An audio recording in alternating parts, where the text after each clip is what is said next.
اقتصادية وسهلة وسريعة وفي حلة واحدة، ومتأكدة هتعتمدوها على طول وهتعجبكم جدا.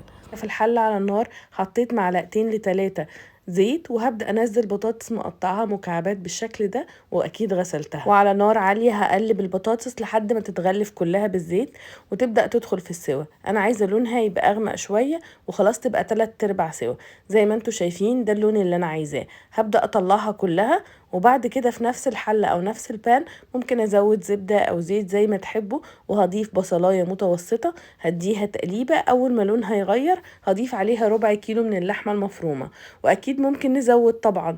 وهقلبها تقليبة مع البصل لحد ما لونها يبدأ يغير. هضيف معلقة من الثوم، واكيد برضو هنقلبها تقليبة.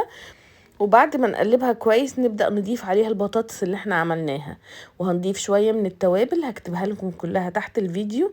وممكن كمان نضيف فلفل حار او اخضر او الوان زي ما تحبوا، بيديها طعم حلو قوي.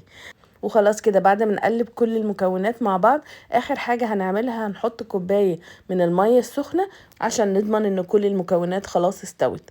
هنغطي عليها ونسيبها حوالي 10 دقايق، من 10 دقايق لربع ساعة.